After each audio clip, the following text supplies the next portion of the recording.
नमस्कार विद्यार्थियों, मैं डॉक्टर संजय सर। स्वागत है आप सभी का आज के सेशन में और सभी को राधे राधे हमारी तरफ से।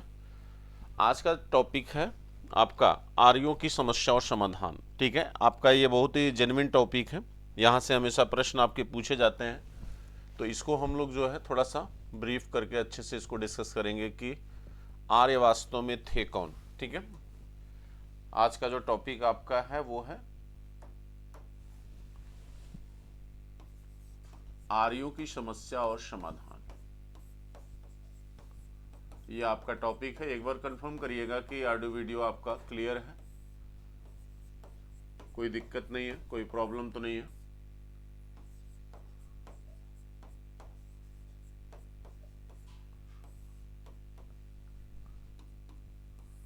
ये आज का आपका बच्चों टॉपिक है। इसमें हम लोग केवल अभी आज ये ब्रीफ करेंगे कि आर्य थे कौन, इनका प्रवचन हुआ या आर्य ही के थे। ठीक है। नंबर 2, दूसरी चर्चा हम इस बात को लेकर करेंगे कि किन किन विद्वानों ने आर्यों का मूल स्थान कहाँ कहाँ पर उन्होंने बताया है। ठीक है, क्योंकि अलग अलग हिस्टोरियंस ने इनके प्लेसेस को लेकर, इनका जो मूल क्षेत्र है, ठीक, उसको लेकर अपनी अलग अलग थ्योरी लोगों ने दिया है। ठीक। और वर्तमान में जो नया रिसर्च आ रहा है उसमें ये बताने की कोशिश की जा रही है कि आर्य बेसिकली जो है वो भारत के बाहर से नहीं है, यहीं से रहे, जो इंडस वैली से जुड़े हुए थे। और वर्तमान में आपको जो भारतीय राजनीति है या जो सोसाइटी है उसमें एक तरह से आप देखें तो जो सांप्रदायिकता की जो भावना है वो लगातार एक तरह से बढ़ रही है। ठीक है, तो आप अगर किसी एक समुदाय या विशेष वर्ग को जो है बाहर का दिखाने की कोशिश करोगे तो आपके ऊपर भी ये प्रश्न लगेगा कि बेसिकली आप कौन है, आपकी क्या आइडेंटिटी है, आपकी अपनी क्या पहचान है।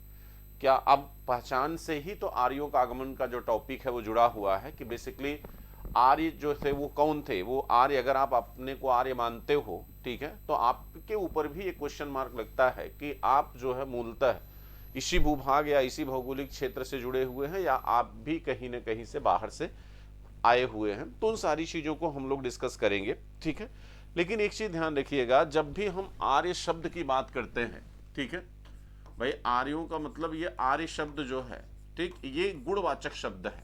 कैसा शब्द है ये? गुणवाचक शब्द, जो आपके गुणात्मक विशेषता को दर्शाता है। ठीक है, और गुणवाचक शब्द होने के कारण ही इसका अर्थ जो बताया जाता है वो है क्या? श्रेष्ठ। ठीक है, जैसे श्रेष्ठता जो है किसी व्यक्ति विशेष की क्या बताती है? उसकी क्वालिटी बताती है। ठीक है, कि कोई व्यक्ति, किसी भी पर्सन को अगर आप कहते हो कि नहीं ये व्यक्ति श्रेष्ठ है, तो श्रेष्ठ या श्रेष्ठता शब्द जो है उस व्यक्ति की क्या बता रहा है? गुणवत्ता। ठीक है, उसकी क्वालिटी बता रहा है। इसीलिए आर्य शब्द को हम क्या मानते हैं? गुणवाचक शब्द मानते हैं। अब जिसको हम अपनी भाषा में, अपनी लैंग्वेज में आर्य कहते हैं, उसी को जो है आपके जिंद अवेस्ता जो ग्रंथ आपका ईरान का है, वहां पर इसके लिए एरिय शब्द आया है। जिंद अवेस्ता, जिंद अवेस्ता जो कहां का ग्रंथ है? ईरान का ग्रंथ है। ये ईरान का ग्रंथ है। और इस ग्रंथ में जो शब्द आर्य के लिए आया है वह शब्द है एरेय। अब प्रश्न ये है कि जिंद अवेस्ता जो ईरान का ग्रंथ है, उस ग्रंथ में एरेय शब्द जिसको हम जोड़कर देखते हैं आर्य शब्द से, उसको वहां पर कैसे उल्लिखित पाया गया? ठीक है, अब इन सारी चीजों को आप क्या करिएगा? जोड़ते जाइएगा। ठीक है, बाद में हम इनको लिंकअप करके आपको बताएंगे कि वास्तव में इसका मतलब क्या है, क्यों जो है हम ईरानी ग्रंथों में भी आर्यों का उल्लेख पाते हैं। और हिंद यूरोपीय भाषा की जब हम बात करते हैं, ठीक है, तो हिंद यूरोपीय भाषा में आपका जो आर्य है, ठीक है, आर्यों की जो भाषा है वो भाषा भी वहीं से निकली है। ठीक है, जिसे आप वैदिक संस्कृति कहते हैं। तो वैदिक संस्कृति क्या है? आर्यों की भाषा है। ठीक है, तो आर्यों की भाषा अगर वैदिक संस्कृति है, तो वैदिक संस्कृति के साथ साथ क्या और भी भाषाएं थी जो आपकी वैदिक संस्कृति से मिलती जुलती थी? उसी समूह को आप क्या कहते हैं? हिंद यूरोपीय भाषा समूह। ठीक है, या कहिए कि भारोपीय भाषा समूह। तो भारोपीय भाषा समूह से आपकी संस्कृत निकली हुई है, लेकिन भारोपीय भाषा समूह से केवल संस्कृत नहीं निकली है, उसके साथ साथ और भी बहुत सारी भाषाओं का उद्भव माना जाता है, जिसकी हम चर्चा बच्चों आगे आपसे करेंगे। ठीक है। लेकिन कहा जाता है कि सबसे पहले जब आर्यों पर रिसर्च की शुरुआत हुई तो 1847 में पहले व्यक्ति थे जिनका नाम था बच्चों लेशन। लेशन महोदय ने सबसे पहली बार आर्यों को क्या किया था, एक जाति के रूप में संबोधित किया। ठीक है, उन्होंने सबसे पहले आर्य शब्द के लिए एक जाति बोधक शब्द का क्या किया, उपयोग किया। ठीक, लेकिन सच्चाई क्या है, आर्य जो है एक भाषा समूह है।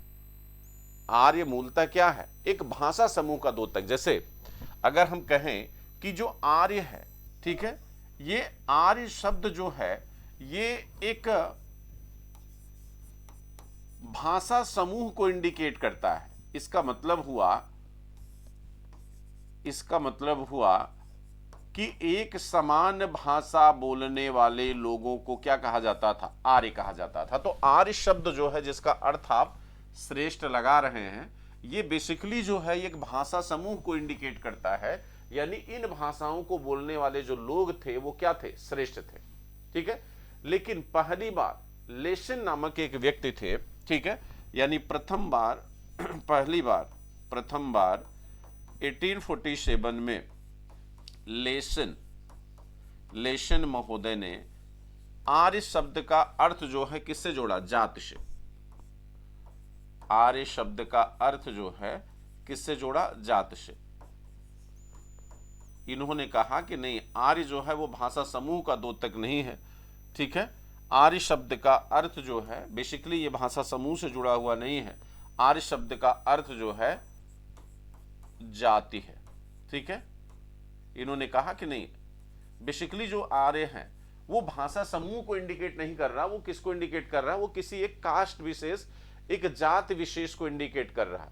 ठीक है, वो एक जाति विशेष का द्योतक है। लेकिन ये सच्चाई नहीं है। सच्चाई ये है कि आर्य जो है भाषा समूह का द्योतक है, और आर्यों की जो भाषा है वो क्या है, संस्कृत। आर्यों की भाषा क्या है, संस्कृत है। संस्कृत इनकी क्या है, मूल भाषा है। ठीक है, आर्यों की भाषा बच्चों क्या है, संस्कृत है। ठीक, तो ईरान का जो ग्रंथ है, प्राचीन ग्रंथ, ठीक है, जिंदवेस्ता, ठीक है, जिंदवेस्ता जो ग्रंथ है वो भी जब उसको अध्ययन किया गया, जब उसका अध्ययन किया गया तो बहुत सारी ऐसी भाषाएं जो है हमें प्राप्त होती हैं जो आपके आर्यों की क्या है, भाषा है। ठीक है, तो ये माना जाता है, इतिहासकार उस आधार पर अपना जो थ्योरी देते हैं, अपना जो सिद्धांत देते हैं, वो कहते हैं कि नहीं, इसी क्षेत्र से आर्यों का क्या हुआ है, आगमन हुआ है। ठीक है, उसी क्षेत्र से आर्यों का क्या होता है, आगमन। और जैसे मार्टिन व्हीलर साहब जो कहते हैं कि नहीं, आर्य जो है बेसिकली एक आक्रमणकारी के रूप में आए। ठीक है, अब विद्वान उस थ्योरी को डिनाई कर देते हैं। अब उनका यह मानना है कि नहीं, आक्रमणकारी के रूप में झुंड में आर्य नहीं आए। बेसिकली आर्यों का छोटे छोटे टुकड़ों में, छोटे छोटे ग्रुप्स में क्या हुआ है, प्रव्रजन हुआ है एक क्षेत्र से दूसरे क्षेत्र। और ऐसा भी नहीं है कि ये एक जगह से चले और दूसरे जगह पे जाके रुकते थे, या जहां से चले ये आके हिंदुस्तान सीधा रुके। ठीक है, ऐसा नहीं है, ये रुक रुक के आगे बढ़ते गए।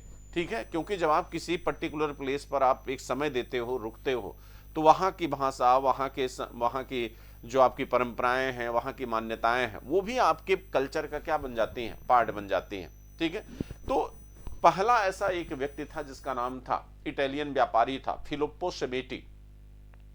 कहते हैं कि पहली बार फिलिप्पो सेमेटी ने ही ये माना कि संस्कृत जो मूलक भाषाएं हैं, ठीक है, संस्कृत मूलक भाषाओं के साथ आपकी यूरोपीय भाषाओं में क्या है, समानता है। इन्होंने ही ये बताया कि जो भारोपीय भाषा समूह का भाग आर्यों को माना गया है, ठीक है, ऐसा बताने वाले कि आर्य भी भारोपी भाषा समूह से ही हैं, या इनकी भाषा जो संस्कृत है वो भारोपी भाषा का पार्ट है। यानी भाषा के आधार पर तुलना करने वाला जो पहला व्यक्ति है वो इटली का एक व्यापारी है जिसका नाम फिलिप्पो सेमेटी है। ठीक है, तो फिलिप्पो सेमेटी जो है वो क्या कहता है, वो कहता है कि जो इटली का है बच्चों, ये इटली के फिलिप्पो सेमेटी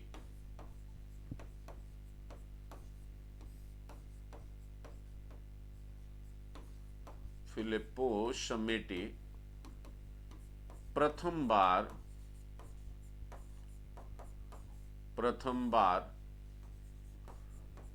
आर्यों को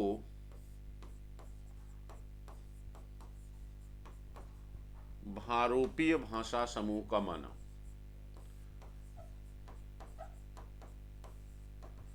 भारोपीय भाषा समूह का माना, यानी ये पहला व्यक्ति था जिसने भाषा के आधार पर तुलना किया और ये बताया कि नहीं, भारोपीय भाषा समूह का ही पार्ट कौन थे, आर्य थे। अब जो भारोपीय भाषा समूह है, ठीक है, यानी जो भारोपीय भाषा समूह है, तो इस भारोपीय भाषा समूह में कौन कौन सी भाषाएं आती हैं? भारोपीय भाषा समूह जो है, इस भारोपीय भाषा समूह में कौन कौन सी भाषाएं हैं? ठीक है, तो इसमें एक आपकी संस्कृत आ जाती है, संस्कृत भाषा है, ठीक है, आपकी ग्रीक भाषा है, आपकी लैटिन भाषा है। अब एक चीज ध्यान देना, कहते हैं इसी भारोपीय भाषा परिवार पे तो यूरोपियंस जो है आर्यों को अपना मानते हैं, इसी आधार पर तो वो जो है ये कहते थे कि नहीं, श्रेष्ठता सिर्फ आर्यों में होती है, ठीक, और आर्य मूलतः कहाँ के थे? मध्य एशिया के थे, यूरोप के थे, ठीक। और आप जब हिटलर को आप पढ़ते हैं तो हिटलर भी इस बात को कहता है कि जर्मन नस्ल जो है वो आर्य नस्ल है, और जर्मन नस्ल आर्य नस्ल होने के कारण श्रेष्ठ है, इसलिए जीने का हक सिर्फ जर्मन नस्ल को है, बाकी नस्लों को जीने का हक नहीं है। तो ये स्टेटमेंट है किसका? आर्य का, माने हिटलर का। और हिटलर जो है, हिटलर बच्चों, वो अपने आप को आर्यों से जोड़कर देखता है। तो ज्यादातर जो आपके पाश्चात्य हिस्टोरियंस हैं, ठीक है, जो पश्चिमी देशों के हिस्टोरियंस हैं यूरोप के, वो हमेशा इस बात को प्रूफ करने पर लगे रहे कि आर्य जो है वो यूरोप से बिलोंग करते थे। वो कहां से आए? यूरोप से आए, ठीक है। और उन्होंने जो है हिंद यूरोपीय भाषा को भी भारोपीय भाषा परिवार का अंग माना, और भारोपीय भाषा परिवार में केवल आपकी संस्कृत, जैसे आप हिंद यूरोपीय भाषा मानते हैं, केवल संस्कृत ही नहीं बल्कि उसके साथ ग्रीक है, लैटिन है, गोथिक है, आयरिश है, और भी भाषाएं इसमें बच्चों क्या है? शामिल है, ठीक है। गोथिक भाषा भी है, आपकी आयरिश भाषा भी है। अब आप ये कंफ्यूज मत होना कि गोथिक भाषा जो है ये गोथिक कला भी है, ठीक है, गोथिक आर्ट भी है, जो पुर्तगीज के माध्यम से भारत आती है 15वीं-16वीं सदी में, ठीक है। और आगे चलकर भारत में इसका जो विकास हुआ वो इंडो गोथिक आर्ट के रूप में होता है। तो गोथिक जो है वो लैंग्वेज भी है, गोथिक बच्चों वो क्या है? कला भी है, ठीक है।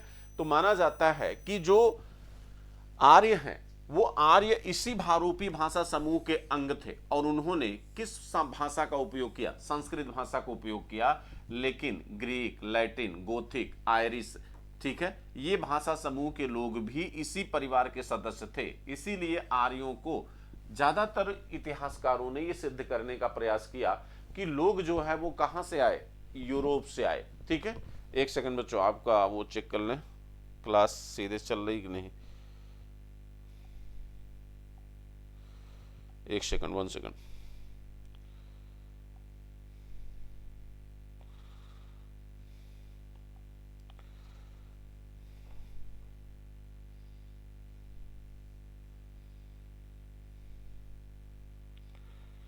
ठीक है, तो यहां पर जो है, यहां पर बच्चों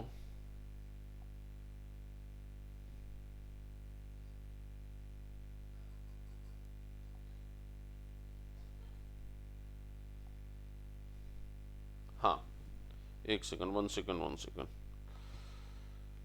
क्लास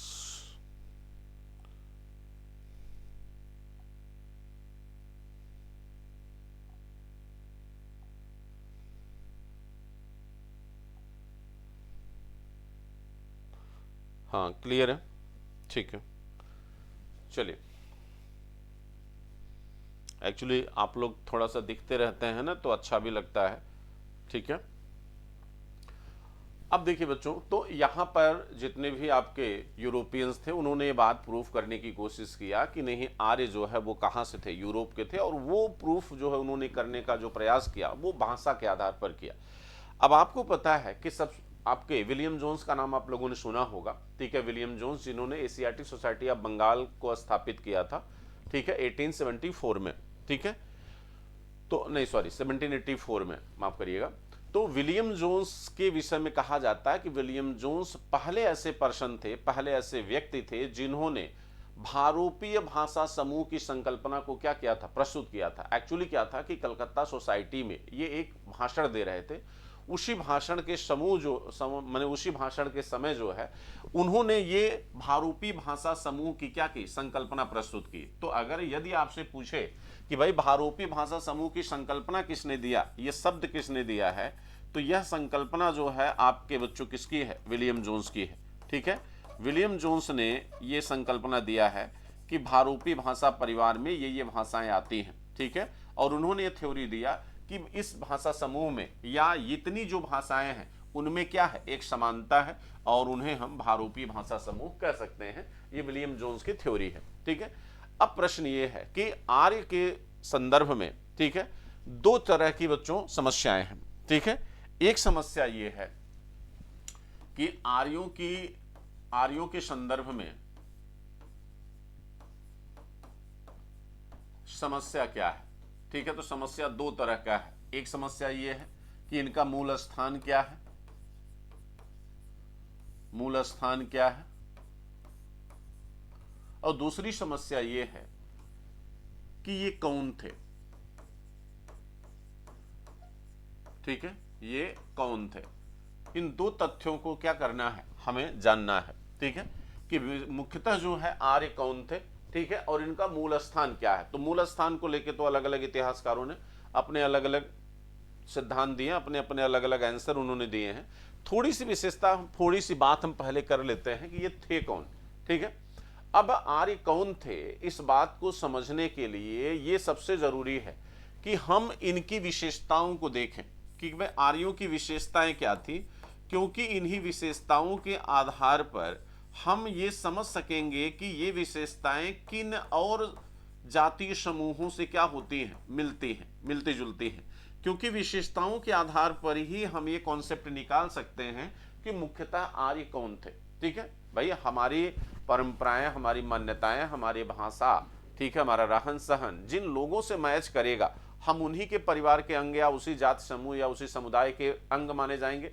तो आर्यों की विशेषताओं के आधार पर ही हम ये देख सकते हैं कि ये विशेषताएं जो आर्यों में हैं वो और कहां हैं। ठीक है, तो सबसे पहले ये देख लें कि भाई ऐसी कौन सी विशेषताएं हैं जो भारोपीय भाषा या यूरोपीय लोगों में भी थी, ईरान के लोगों में भी थी और आर्यों में भी है। जो आर्य हिंदुस्तान में आए उन आर्यों की वो कौन सी विशेषताएं हैं जो यूरोपियंस में भी थी, जो उस समय के ईरानी क्षेत्र के लोगों में भी थी। तो सबसे पहली बात, जो हिंद आर्य भाषा जिसमें हम संस्कृत कहते हैं, ठीक है, जब हम हिंद आर्य भाषा की बात करते हैं तो हिंद आर्य भाषा का सबसे पहला प्रमाण जो आपके आर्यों की भाषा है, हिंद आर्य भाषा किसकी है, आर्य की भाषा है। अब इस भाषा, ठीक है, इसका अगर हम प्रमाण ढूंढें तो सबसे पहला जो प्रमाण आपका हिंद आर्य भाषा का मिलता है वो 2200 ईसा पूर्व का है। और कहां से, मेसोपोटामिया से। मेसोपोटामिया दैट मीन्स आज का इराक।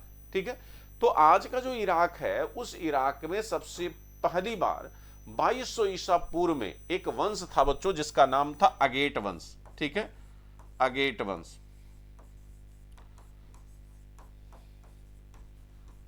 अगेट वंश, ठीक है, और ये वंश कहां है, ये वंश आपके इराक में है। ठीक है, कहां पे है, इराक में। इसी अगेट वंश का एक पत्थर का जो है क्या मिला है, एक शिलालेख मिला हुआ है। ठीक है, पटिया, जैसे मकान की छत बनाते हैं ना, पटिया, उस तरह की एक पटिया, ठीक है, एक आप कह सकते हो पट्ट कह सकते हो आप उसको, एक पट्ट मिला हुआ है जिस पर जो है सबसे पहली बार जो है इस भाषा का क्या किया गया, उपयोग किया गया है। वहां जो शब्द मिले हैं उन शब्दों में जो शब्द है वो है शब्द कौन सा, अरिशेन शब्द।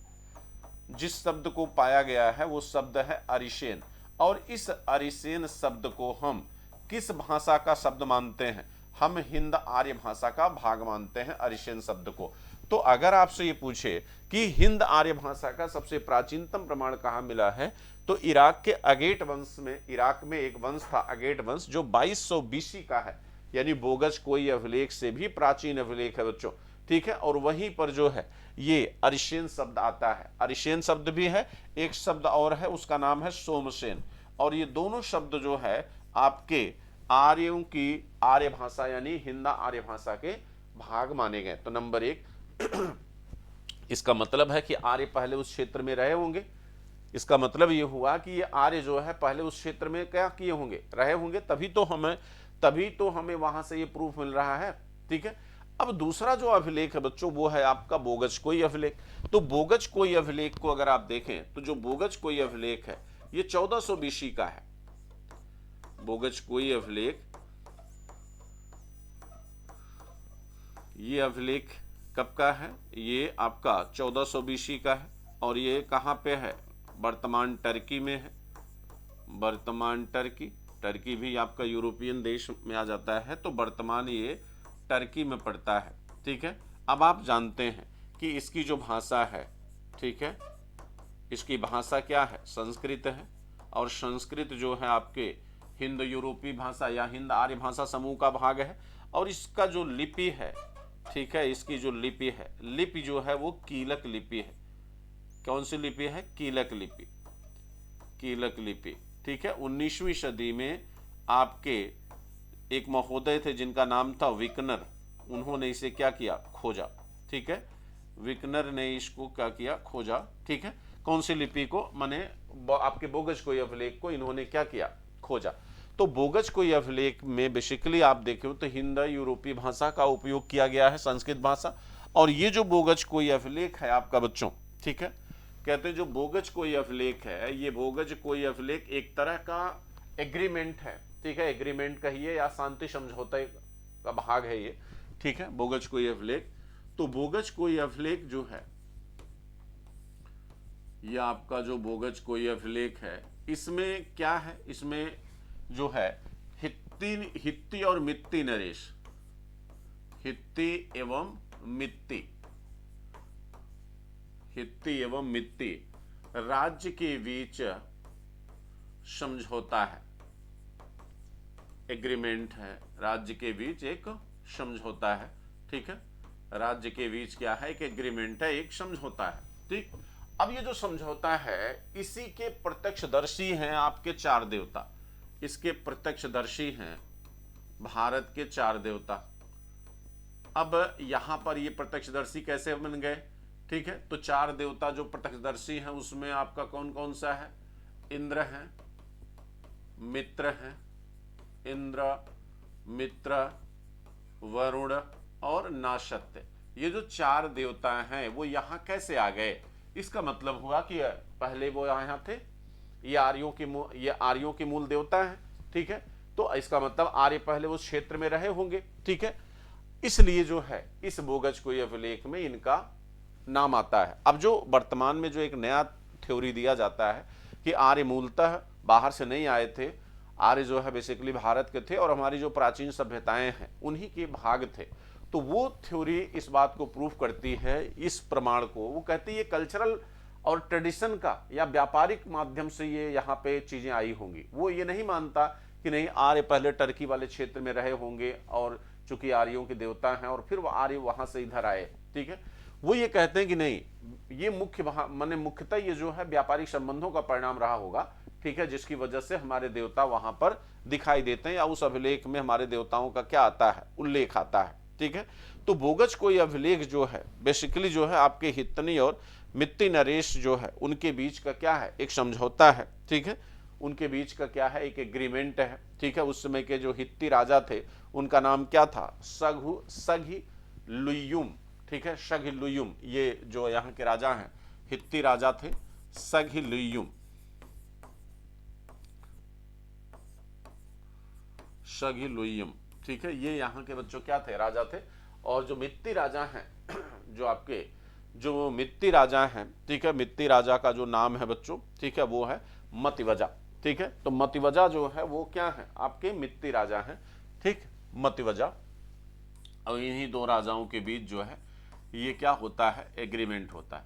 तो दूसरा प्रमाण या दूसरी विशेषता ये है, और इस अभिलेख के आधार पर भी आर्यों में और यूरोपियों में एक कॉमन विशेषता देखी जाती है। ठीक है, इसके बाद अगर आप देखें बच्चों तो एक और अभिलेख आता है, उसका नाम है किक्कुली अभिलेख। ठीक है, दो अभिलेखों की बात हो गई। तीसरा जो अभिलेख है वो है किक्कुली अभिलेख।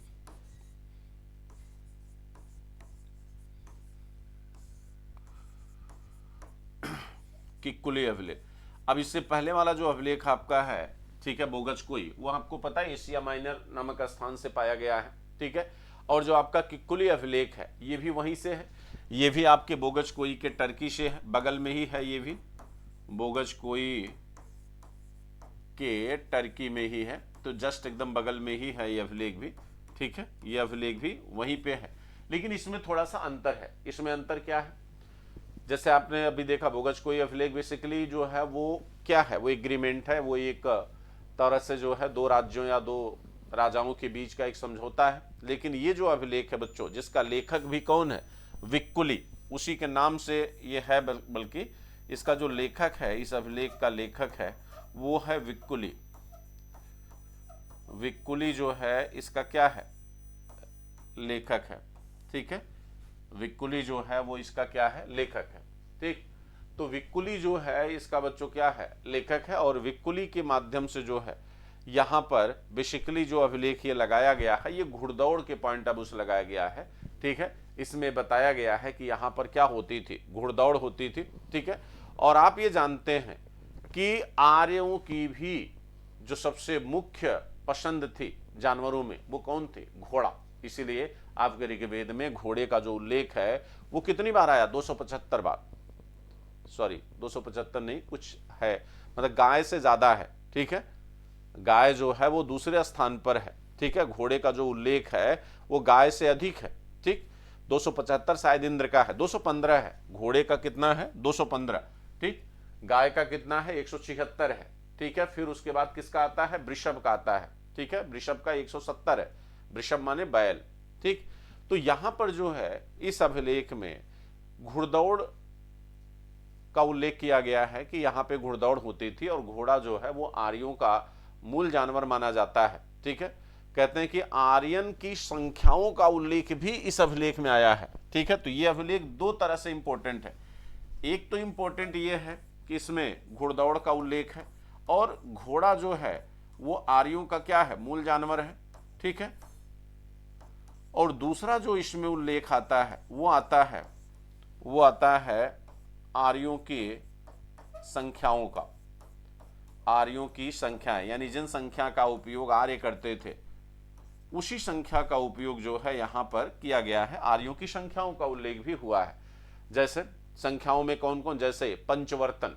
ठीक है, पंचवर्तन को हम 5 कहते हैं। ठीक है, तो यहां पर पंचवर्तन शब्द का उल्लेख आया है। तेरवर्तन शब्द का उल्लेख, तेरवर्तन 3, पंचवर्तन, तेरवर्तन, खष्टवर्तन, इस तरह से संख्याओं का जो उल्लेख है, ये संख्याएं आर्यों की संख्या मानी जाती हैं। ठीक है, और इस आधार पर यह कहा जाता है कि आर्य मुख्यतः इस क्षेत्र में रहे होंगे। ये दो अभिलेख ऐसे हैं जो इस बात के एक तरह से जो है प्रमाण देते हैं। तीसरी जो विशेषता आर्यों की जो मुख्य है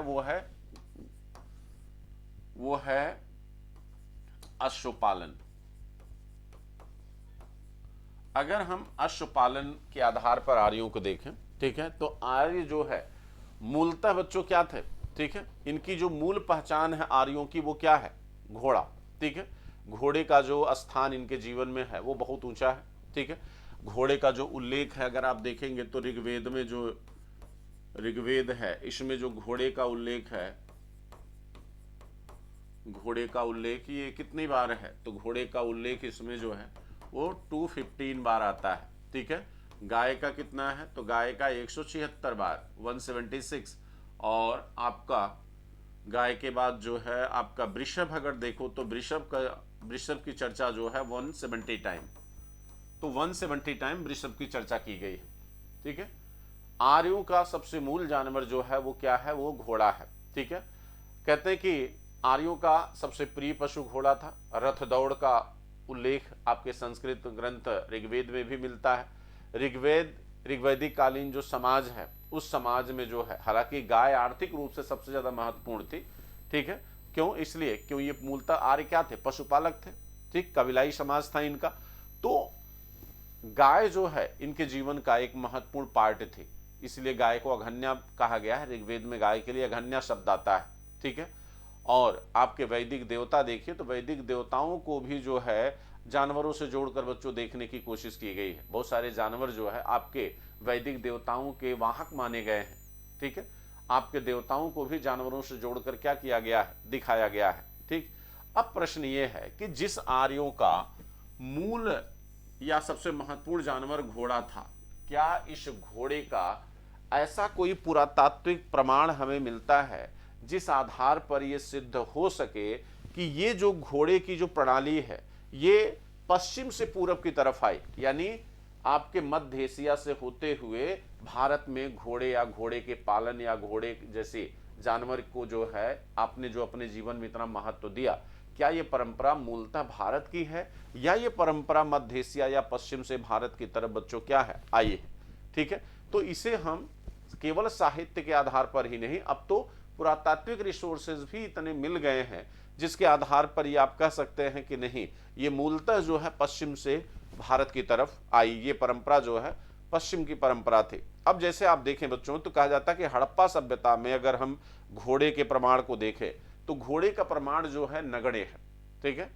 हड़प्पा सभ्यता में घोड़े का प्रमाण जो है क्या है, नगड़े है।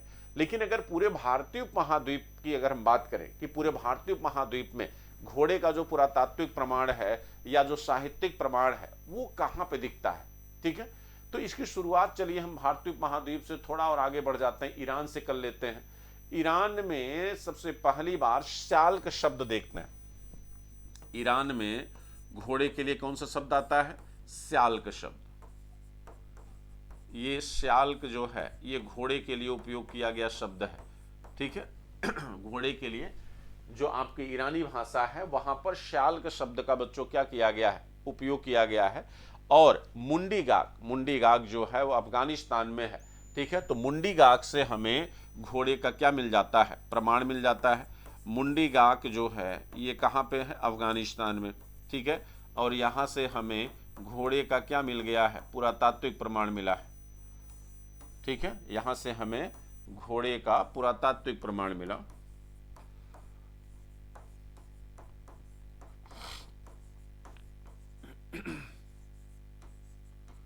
घोड़े का क्या मिला, पुरातात्विक प्रमाण, ठीक है।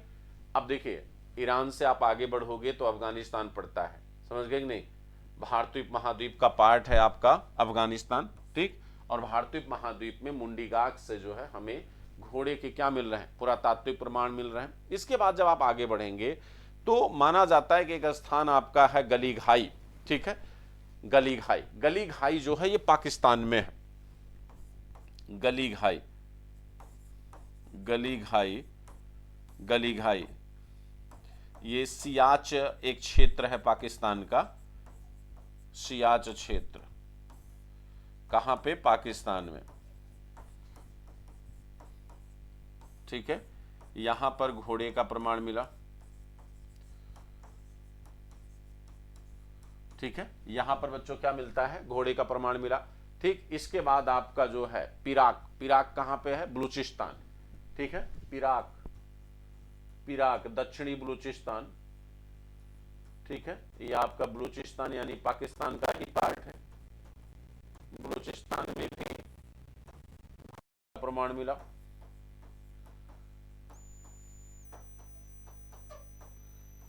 बलूचिस्तान में भी बच्चों क्या मिलता है, घोड़े का प्रमाण मिलता है, ठीक है। और ये प्रमाण जो है ये 2000 से 1300 बीसी का है, ठीक है। ये उससे भी प्राचीन है, ये और प्राचीन है। एक सीक्वेंस में बच्चों हम लोग चल रहे हैं, ठीक है। और पूरी तरह जो है बच्चों अगर हम बात करें तो यहां पर जो है आप देखोगे इस पाकिस्तान रीजन में जो है आपको घोड़े की मूर्तियां भी मिली हैं, मिट्टी की बनी हुई। इससे पता चलता है कि यहाँ के लोग घोड़े से क्या थे, परिचित थे। घोड़े जैसे जानवर की प्रजाति के लोग जो है माने घोड़े जैसे जानवर की प्रजाति से जो है पूरी तरह क्या है, परिचित थे। इसके बाद और आप प्रमाण अगर देखोगे तो गंधार में, गंधार क्षेत्र जो है, ठीक है, गंधार में घोड़े का प्रमाण मिला है। ये 1400 बीसी प्राचीन है।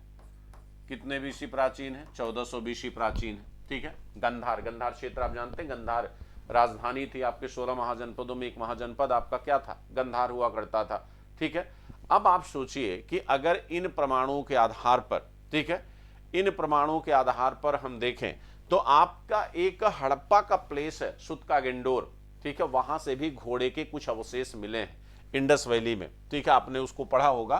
ठीक है, सुतका गेंडोर, तो सुतका गेंडोर में भी, सुतका गेंडोर यहां से भी हमें घोड़े के प्रमाण मिलते हैं, कुछ घोड़े के अवशेष मिले हैं, बहुत स्पष्ट नहीं है लेकिन हाँ है। ठीक है, कुछ एक दो जगह, एक दो पुरातात्विक स्थल हैं आपके इंडस वैली में, ठीक है, जहां से हमें घोड़े की मृण मूर्तियां भी पाई गई हैं, शायद में भी, जहां तक मुझे याद आ रहा है लोथल है शायद। ठीक है, तो अब आप सोचो कि भारत में ये घोड़े का जो प्रमाण है ये उत्तर पश्चिम से भारत की तरफ है। ठीक है, तो अब घोड़ा चूंकि आर्यों के जीवन का महत्वपूर्ण पशु है, इसका मतलब है कि आर्य जो है ये धीरे धीरे भारत की तरफ क्या है, आए हैं, और ये प्रव्रजन के माध्यम से आए हैं, न कि आक्रमणकारी के माध्यम से।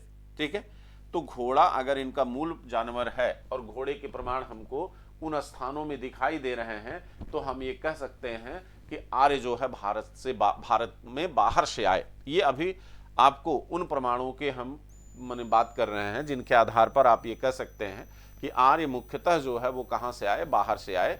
ठीक है, अब दूसरी चीज ये बच्चों कि आर्य जो है, आर्यों की एक और परंपरा थी, वो थी दाह संस्कार। ठीक है, और दाह संस्कार की परंपरा आपके इंडस वैली में भी थी। तो क्या आर्यों की ऐसी कोई दाह संस्कार की परंपरा क्या इंडस वैली से मैच करती है? आर्यों की संस्कृति थी, हालांकि दाह संस्कार अगर मानव जाति के आधार पर पूछा जाए, ठीक है, मानव निजातियों में, तो निजातियों में पहले निजाति कौन थे? निएंडरथल मानव निजाति थी जिसने दाह संस्कार की परंपरा को क्या किया, प्रारंभ किया। ठीक है, उसके बाद धीरे धीरे मानव जीवन का एक संस्कृति, एक कल्चर बन गया बच्चों दाह संस्कार आपका। तो मानते हैं कि जो आर्य थे, जो है आर्य बेसिकली जो है दाह संस्कार की जो है कौन सी परंपरा का उपयोग करते थे? Symmetry H. और आपके हड़प्पा में भी सिमेट्री एच दाह संस्कार की परंपरा क्या की गई है, देखी गई है। ठीक है, तो सिमेट्री एच वाली जो दाह संस्कार की परंपरा आपके इंडस वैली में हड़प्पा में थी। ठीक है, अब यहां पर एक बड़ी समस्या ये खड़ी हो रही है कि अगर हम इस बात को मान लें, अगर यदि हम इस बात को एक्सेप्ट कर लें, ठीक है, कि जो परंपरा, जो दाह संस्कार की परंपरा आर्यों की थी, वही दाह संस्कार की परंपरा जो है आपके इंडस वैली के लोगों की थी, तो फिर ये मानना पड़ेगा कि आर्य बाहर से नहीं आए, है कि नहीं? क्योंकि हड़प्पा सभ्यता के लोग, या तो फिर आप ये मान लीजिए कि हड़प्पा सभ्यता के लोग भी आर्य ही थे, जो क्या हुए, बाहर से आए थे और बाहर से आके हड़प्पा जैसी विकसित सभ्यता को क्या किए, डेवलप किए। क्योंकि यही बात तो यूरोपियन प्रूफ करना चाहते थे जब अंग्रेज हिंदुस्तान पे शासन कर रहे थे। तो वो ये कहते थे कि नहीं, भारत तो मदारियों सपेरों का देश है, ये अनसिविलाइज्ड नेशन है और इसे हम सिविलाइज्ड नेशन बनाएंगे, क्योंकि आधुनिकता, मॉडर्निटी जो है वो यूरोप से पैदा हुई है, यूरोप से जन्म लेती है, और हम पूरे इस पृथ्वी जगत पर आधुनिकता का क्या कर रहे हैं, प्रसार कर रहे हैं।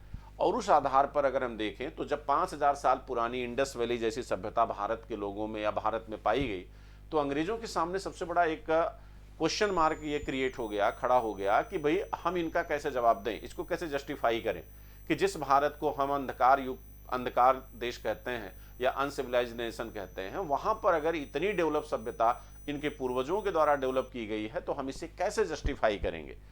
तब उन्होंने ये बताना शुरू किया कि नहीं, पूरब की विचारधारा या पूरब के लोगों द्वारा यह सभ्यता विकसित की गई। तो उन्होंने ये भी कह डाला कि नहीं, जो हड़प्पा के लोग थे वो क्या थे, यूरोपियंस थे, वो बाहर से आए हुए लोग थे। और इस आधार पर अगर हम यहाँ पर देखें कि सिमेट्री एच की जो सामग्रियां हैं, ठीक है, या जो समाधान की परंपरा है, ठीक, अब ऐसे 72 ऐसे प्लेसेस पाए गए हैं जहां पर सिमेट्री एच की जो है समाधान परंपरा देखी गई है। और यह सिमेट्री एच की समाधान परंपरा बेसिकली जो है आपके आर्यों की भी थी। तो इस आधार पर अगर हम देखें तो फिर हम ये मान लेंगे कि नहीं, मुख्य तौर पर जो है हड़प्पा सभ्यता के लोग भी आर्य रहे होंगे, लेकिन किसी एक प्रमाण या किसी एक ऐसी कॉमन विशेषता के आधार पर हम किसी एक इतने बड़े सिद्धांत को हम क्रिएट नहीं कर सकते। ठीक है, हो सकता है मानव समाज में कुछ चीज़ों में सिमिलरिटी हो, आज अमेरिका की हो सकता कोई ऐसी परंपरा हो जिसका अनुसरण हम भी करते हो, लेकिन वो जरूरी नहीं कि हम अमेरिका की नकल करके करते हो सकता हमने खुद डेवलप किया हो उसको, है कि नहीं। तो एक ऐसी विशेषता के आधार पर हम ये नहीं कर सकते, ठीक है। तो अब प्रश्न ये है कि इसको हम जस्टिफाई कैसे करेंगे।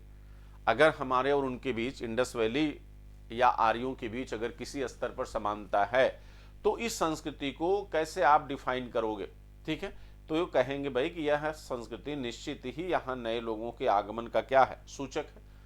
आर्यों मने इसका मतलब इंडस वैली में भी कुछ नए लोग, कुछ लोग आ चुके होंगे। अब ये कहा जा सकता है, इसको कैसे डिफाइन करोगे, तो इसका मतलब हुआ कि इंडस वैली का जो डेवलपमेंट है वो भारतीयों द्वारा किया गया था, ये बात एकदम सही है, लेकिन उसमें कुछ उस समय भी कुछ लोग एक झुंड के रूप में आए होंगे। यानी ये बताना चाह रहा हूं कि आर्यों का एक झुंड जो है इंडस वैली के समय भी आ चुका होगा, तभी तो ये विशेषताएं वहां मिल रही हैं। यानी मार्टिनर व्हीलर साहब जो कहते हैं कि आर्य एक साथ आए आक्रमणकारी के रूप में, वो गलत है। आर्य जो है धीरे धीरे छोटे छोटे टुकड़ों में आए, तो एक टुकड़ा जो है उस समय आ गया होगा, तभी जो है यहां पर दो कॉमन विशेषताएं पाई गई, एक तो दाह संस्कार की, दूसरा चित्रित घूसर मृदभांड की, चित्रित घूसर मृदभांड। क्योंकि ये दोनों चीजें आपको सिंधु सभ्यता में भी हैं, और ये दोनों चीजें सिंधु सभ्यता में भी हैं एवं वैदिक आर्यों में भी हैं। तो इस आधार पर ये कहा जा सकता है कि आर्य जो है छोटे छोटे टुकड़ों में, छोटे छोटे झुंड में जो है वो भारत की तरफ बच्चों क्या किए, प्रव्रजन किए, ठीक है। अब प्रश्न ये है कि जैसे और भी समानताएं बता दें आपको, जैसे सोम शब्द आता है, ऋग्वेद के 9वें मंडल में सोमपान शब्द आया है, सोम शब्द आया है, जिसमें यह कहा गया है कि जो सोम है वो एक पौधा है और यह मुजवंत चोटी पर, जो हिमालय की एक चोटी है वहां पर उगता है, जिसे देवता पीकर मदान्ध हो जाते हैं, ठीक है। इसका क्या बनता है, सोमरस बनता है। जब हम इसे जिंद अवेस्ता ग्रंथ, जो ईरान का ग्रंथ है, तो जिंद अवेस्ता में जो है इसको इपेड्रा कहा गया है। देखिए ध्यान दीजिएगा, ऋग्वेद में सोम शब्द आता है, सोम पौधे का उल्लेख है, ठीक है। और जिंद अवेस्ता, ठीक है, इसमें इपेड्रा शब्द आता है। यानी जो इपेड्रा है वही क्या है, सोम है। दोनों क्या है, इक्वल है, दोनों इक्वल शब्द हैं, ठीक। इस बात से भी ये प्रूफ होता है कि ईरानी क्षेत्र से आर्यों का आगमन धीरे धीरे क्या हुआ है, भारत में हुआ है, ठीक है। ईरानी क्षेत्रों से ही आर्यों का आगमन धीरे धीरे क्या होता है, भारत में होता है, ठीक है। जब आप इन सारे आधारों के उस पे बेस पे देखते हैं तो ये लगता है कि आर्य जो है भारत में कहां से आए, बाहर से आए, ठीक है। लेकिन किन क्षेत्रों से आए, इस बात को लेकर इतिहासकारों में अलग अलग मत हैं, अलग अलग क्या है, विवाद है, ठीक है। उसमें जो है फिर आप अलग अलग हिस्टोरियंस जो है वो अलग अलग क्या करते हैं, चर्चा करते हैं, ठीक है। अलग अलग वो तथ्य देते हैं, अलग अलग जो है वो क्या देते हैं, प्रमाण देते हैं, ठीक है।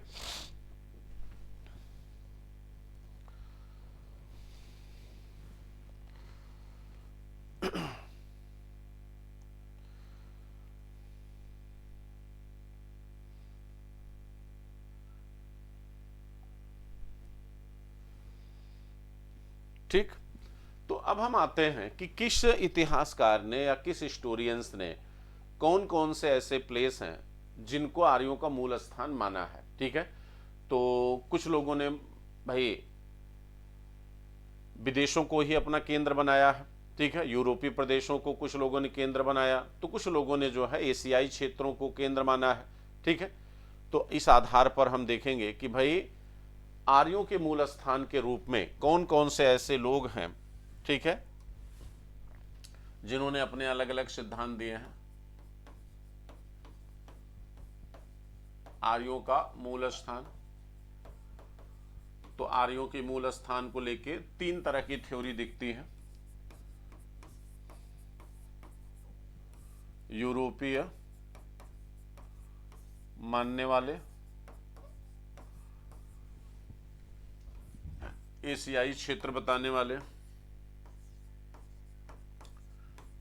बहुत सारे विद्वानों ने एशियाई क्षेत्र में इनकी उत्पत्ति मानी है, और बहुत सारे विद्वानों ने जो है आर्यों की उत्पत्ति जो है बहुत सारे विद्वानों ने आर्यों की उत्पत्ति जो है वो भारत से मानी है। ये माना कि नहीं, ये भारत में बाहर से नहीं आए, बल्कि जो है ये मूलतः कहाँ के थे, ये भारत में, भारत के ही थे। ठीक है, तो अगर हम शुरुआत करें जो है, अब इसको आप लोग एक चार्ट बनाना, ठीक है, एक बढ़िया सा इसका चार्ट बना लीजिए। ठीक है, एक चार्ट आप लोग इसको क्रिएट कर लीजिए, और उससे एक अच्छा खासा आपका नोट्स बन जाएगा। ठीक है, उससे एक अच्छा खासा आपका नोट बन जाएगा। तो आर्यों के आगमन की जो थ्योरी है कि भाई मूल स्थान को लेकर जो है, वो आप लोग इसका ग्राफ या चार्ट एक क्रिएट कर लीजिए। उसके आधार पर इसको बार बार आपको थोड़ा सा रटना पड़ेगा। चलिए पहले एक शुरू करते हैं। ठीक है, तो पहला है आपका जो है पी गाइल्स। पी गाइल्स महोदय का कहना है कि आर्य कहाँ के थे। ठीक है, आर्य बेसिकली इनके अनुसार जो है हंगरी में डेन्यूब नदी के किनारे से आए थे। हंगरी में डेन्यूब नदी है, वहां से आर्य जो है भारत आए, ये पी गाइल्स महोदय का मत है। ठीक है, इसके बाद पेंका और हार्ट, पेंका हार्ट, ये दोनों जर्मनी के विद्वान हैं, ये जर्मन विद्वान है। इन्होंने स्कैंडिनेविया को माना है, स्कैंडिनेविया एक क्षेत्र है, वहां से इन्होंने कहा कि आर्य जो है वो कहाँ आए, भारत आए, स्कैंडिनेविया से। ठीक है, फिर आपके जो है नेहरिंग, नेहरिंग इतिहासकार नेहरिंग हो गए। ठीक है, और आपके गार्डन चाइल्ड्स हो गए। गार्डन चाइल्ड की एक बड़ी फेमस किताब है द आर्यंस, गार्डन चाइल्ड, इनकी किताब का नाम भी मैं लिख दे रहा हूँ। ये वही गार्डन चाइल्ड हैं जिन्होंने नगरी सभ्यता की थ्योरी दिया है। इनकी किताब है द आर्यंस।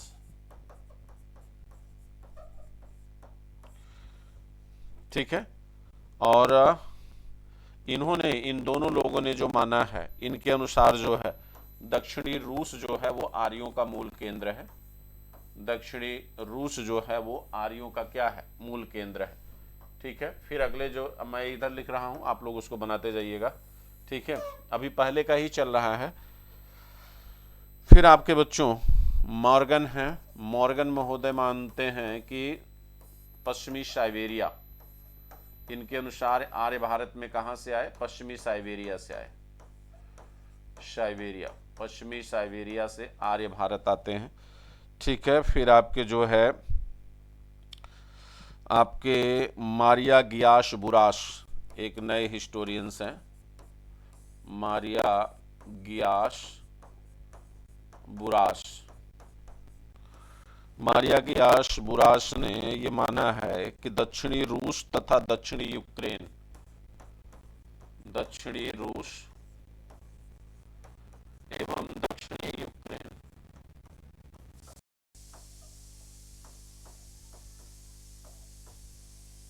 दक्षिणी रूस एवं दक्षिणी यूक्रेन।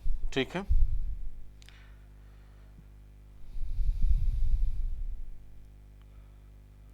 और मैकडोनल जो है, इतिहासकार मैकडोनल, ठीक है, इन्होंने क्या माना है, तो इन्होंने जो है ऑस्ट्रिया, पूर्वी यूरोप, ऑस्ट्रिया को माना है। पूर्वी यूरोप क्षेत्र जो है, पूर्वी यूरोप में कहाँ, ऑस्ट्रिया, इसको नोट करिए। फिर हम आते हैं आपके, ठीक है, फिर आते हैं बच्चों आपके एशियाई क्षेत्र। कौन कौन से ऐसे विद्वान हैं जिन्होंने एशियाई क्षेत्र में माना है। ठीक, ये तो हमने लिख दिया जिन्होंने यूरोपियन क्षेत्र में आर्यों का उद्भव देखा है, यानी इन लोगों का ये मानना है कि नहीं, आर्य मूलतः कहाँ से आए थे, यूरोप से आए थे, और सबने अपने अलग अलग क्या दिए हैं, सिद्धांत दिए, अलग अलग थ्योरी दी है। आप इसको नोट कर लीजिए। ठीक है, नोट करिए फटाफट।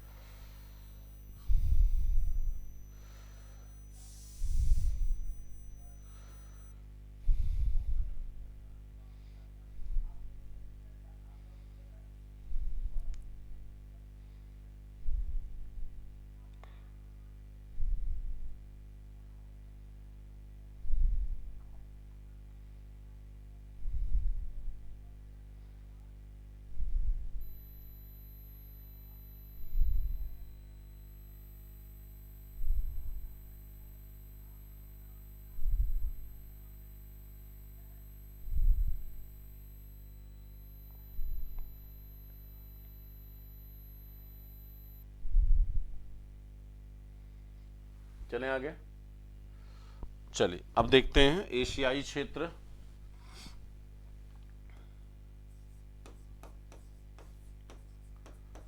एशियाई क्षेत्र किन किन लोगों ने बताने की कोशिश किया है, तो सबसे पहला जो नाम आता है इसमें वो है पार्टिजर।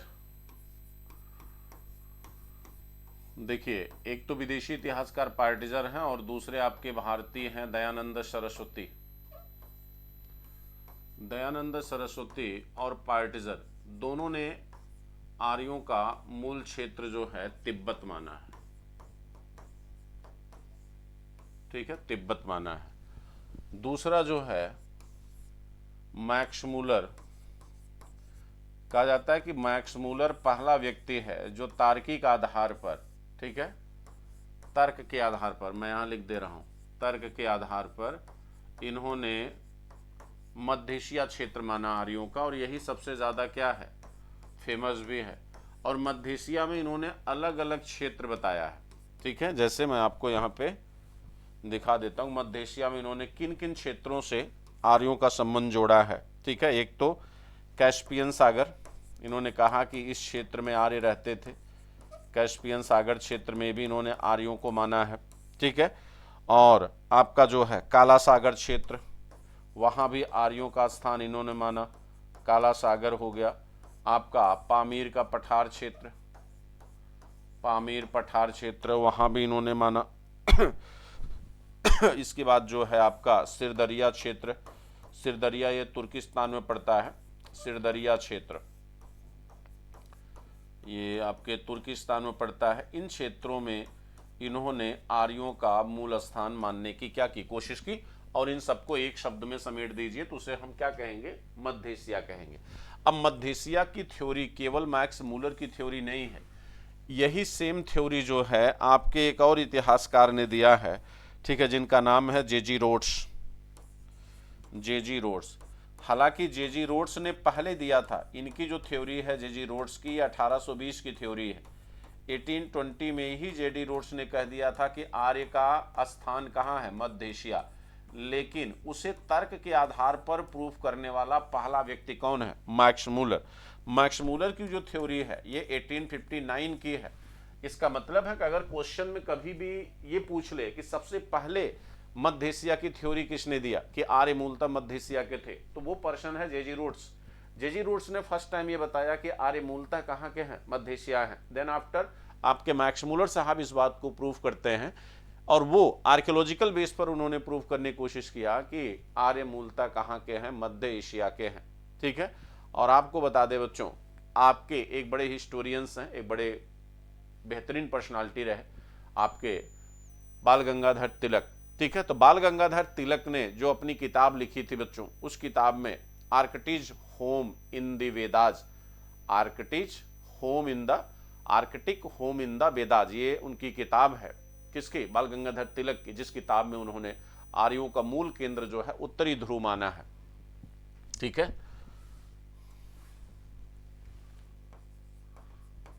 आर्कटिक होम इन द,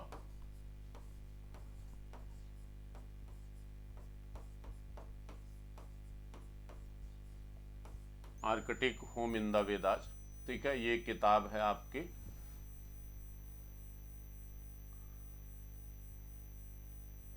ये किताब किसकी, बाल गंगाधर तिलक की है।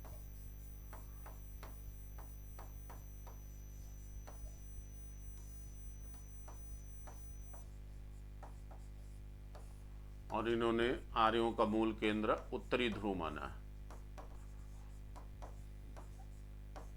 ठीक है, उत्तरी ध्रुव माना है। क्लियर हो गया, आगे चलें। अब हम आते हैं कि भारत में किन लोगों ने इनका जो स्थान है वो भारत माना। आर्यों का मूल स्थान भारत मानने वाले कौन कौन है, आर्यों का मूल स्थान भारत, तो आर्यों का मूल स्थान भारत मानने वाले आपके कौन कौन है।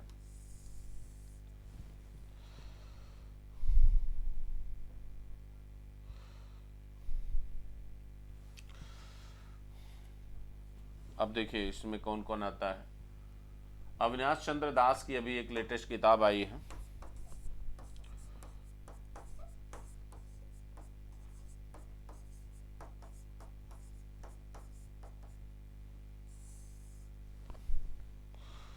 अविनाश चंद्र दास की किताब है ऋग्वैदिक इंडिया।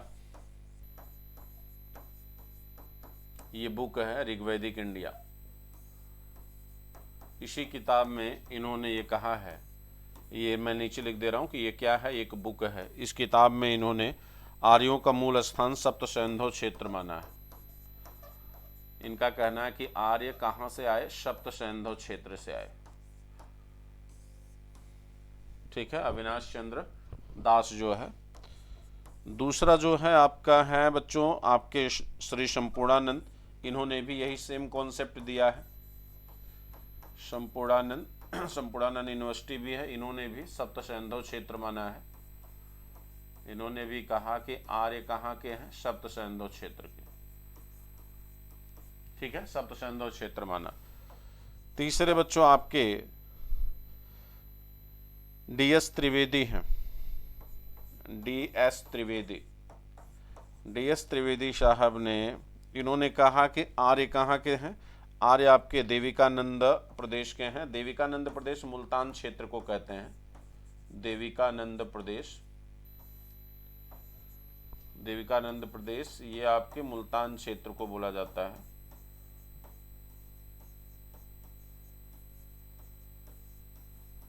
मुल्तान क्षेत्र को देविकानंद प्रदेश कहते हैं। ठीक है, नोट कर लिया। अविनाश चंद्र दास इन्होंने सप्त सिंधु क्षेत्र माना, श्री संपूर्णानंद सप्त सिंधु क्षेत्र माना, डी.एस. त्रिवेदी जी ने भी आपका देविकानंद क्षेत्र, मुल्तान क्षेत्र यानी मुल्तान पाकिस्तान वाला क्षेत्र, उसको माना। ठीक, फिर इसके बाद आप देखिए आपके गंगानाथ झा, ये वैदिक पे इनका बहुत बड़ा रिसर्च है। इन्होंने ब्रह्मर्ष क्षेत्र को माना है। अब ब्रह्मर्ष क्षेत्र का उल्लेख आपके बच्चों ऋग्वेद में आया है, ब्रह्मावर्त क्षेत्र और ब्रह्मर्ष क्षेत्र। ठीक है, और एल.डी. कल्ल जो है, एल.डी. कल्ल महोदय कश्मीर और हिमाचल क्षेत्र को मानते हैं। कश्मीर और हिमाचल क्षेत्र,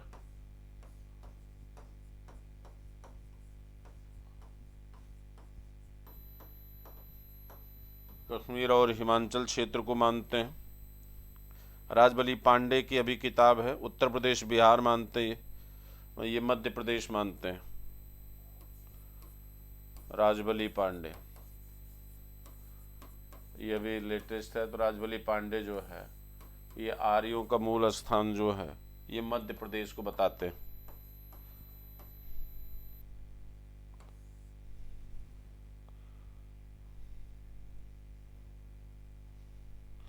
और अगले हैं बच्चों आपके भगवान दास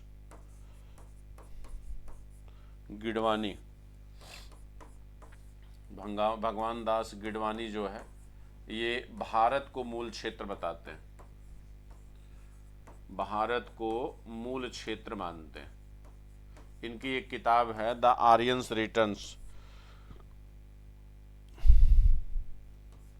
रिटर्न ऑफ द आर्यंस, ये इनकी किताब है जिसमें इन्होंने भगवान दास गिडवानी ने इनको भारत का मूल क्षेत्र माना है। ठीक, अब देखो ये तो क्षेत्रों की बात हो गई, अलग अलग ये आपके एग्जाम के पॉइंट ऑफ व्यू से मैंने बता दिया। थ्योरी के आधार पर अभी तक आपने देखा कि आर्यों को किन किन विशेषताओं के आधार पर यह माना जा सकता है कि आर्य भारत से आए, बाहर से आए। लेकिन अब जो नया कॉन्सेप्ट आया है उसमें यह बताया जाता है कि आर्य बेसिकली जो है उनका पूरी तरह से भारतीकरण करने की कोशिश की गई है। अब उनको हम बाहर से आता हुआ या बाहर से आने वाला दिखाना नहीं चाहते।